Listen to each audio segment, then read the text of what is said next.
देवी भागवत का 8वां स्कंद। जन्मेजय जी पूछने लगे कि कौन सी पूजा द्वारा किस स्थान और किस रूप में देवी की स्तुति की जाती है। यह प्रश्न सुनकर व्यास जी कहने लगे कि आदिकाल में भ्रमण करते करते बद्रिकाश्रम में नारद मुनि जा पहुँचे और वे नारायण जी को देखकर विश्व के प्रथम तत्व के बारे में पूछताछ करने लगे। तो नारायण जी बोले कि इस विश्व की उत्पत्ति महादेवी भगवती ने की है और वे स्वयं ही विश्व का पालन और देखरेख करती हैं। ब्रह्मा ने भी मुनि जी को भगवती की स्तुति करने का महत्व प्रदान किया।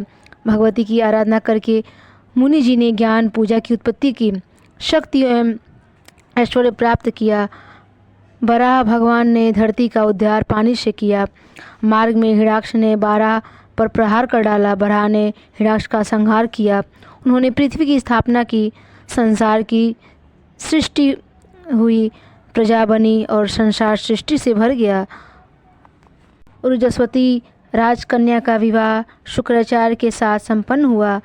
उन्हीं से देवयानी नाम की पुत्री प्रसव हुई थी। रथ के पहिए के 7 लकीरें बनी। उन्हीं के द्वारा 7 द्वीप और 7 समुद्रों का निर्माण हुआ था। जम्बूद्वीप में 9 खंड विद्यमान है। हर खंड में पहाड़, नदी, नाले विद्यमान हैं। बीच में समेरु पहाड़ विद्यमान है, जिस पर तेजवती, संयमनी, मनोवती, अमरावती, गंधवती, यशोवती, श्रद्धावती, कृष्णगंगा आदि पुरियाँ सुशोभित हैं। समेरु पर गंगा प्रभावित होती है और वामन जी पैर के अंगूठे के छिद्र से निकलने के उपरांत स्वर्ग द्वार से नीचे उतर जाती है। हर खंड में विष्णु भगवान की एक प्रतिमा की पूजा हुआ करती है। इलावृत खंड में सिर्फ पुरुष के रूप में शंकर जी ही विराजित हैं और वे ही भवानी देवी के साथ रोज विहार किया करते हैं। दूसरा कोई व्यक्ति उस वन्य प्रदेश में जाता है तो वह स्वयं स्त्री का रूप धारण कर लेता है। उस स्थान पर शंकर जी को पूजा जाता है। हरि वर्ष में नृसिंह जी, भद्रश्व वर्ष में हैग्रीव जी, केतुमाल वर्ष में प्रद्युम्न जी, हिरण्यक्षमय वर्ष में कुर्म जी, रमयक वर्ष में मत्स्य जी, किंबु पुरुष वर्ष में रामचंद्र, कुरु वर्ष में यज्ञ वराह जी और भारत में नारायण जी पूजे जाते हैं। कर्म क्षेत्र भारत की बना हुआ है। देवता भी भारत में अवतार लेकर अपने भविष्य की पृष्ठभूमि भी सुंदर बना लेते हैं। यहाँ पवित्र नदियाँ प्रवाहित होती हैं।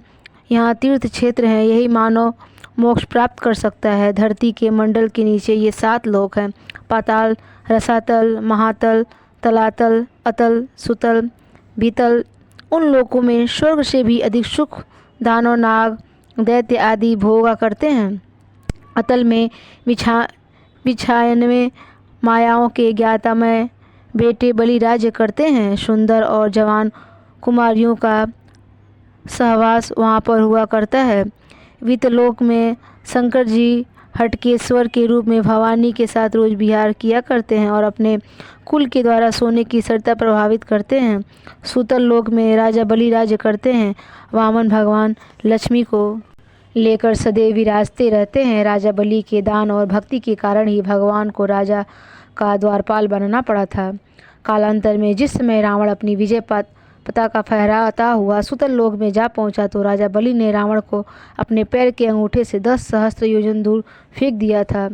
तलातल लोक में दानव राज्य किया करते हैं। महातल लोक में सर्प निवास करते हैं। रसातल लोक में निवात और कवच दानव राज्य किया करते हैं। पाताल लोक में मणिधर सर्प निवास किया करता है। पाताल लोक में 30 सहस्त्र योजन नीचे शेषनाग की पुरी विराजित है। कहीं स्वर्ग बना है और तो कहीं नरक, किंतु भगवती की कृपा से आदमी पाप और संकट से दूर रह सकते हैं। सिर्फ भगवती की आराधना और प्रार्थना करने से ही मानव पापों को त्याग कर वैकुंठ का भागी बन जाता है।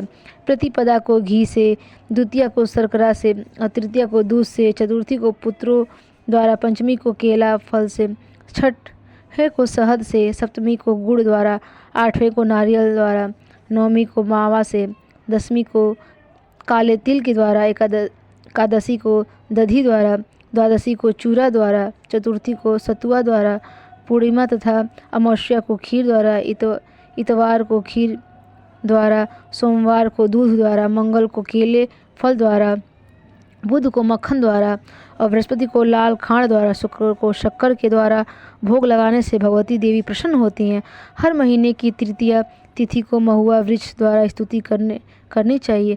चैत मास में महुआ वृक्ष, वैशाख में गुड़, जेठ में शहद, आषाढ़ में मक्खन, श्रावण मास में दही, भाद्र मास में शक्कर, कुवार में खीर, कार्तिक में दूध, अगहन में मास में फैनी, पूष मास में दही, माघ मास में घृत, फाल्गुन मास में नारियल से भगवती का पूजन करने पर भगवती शीघ्र फलदायक होती हैं।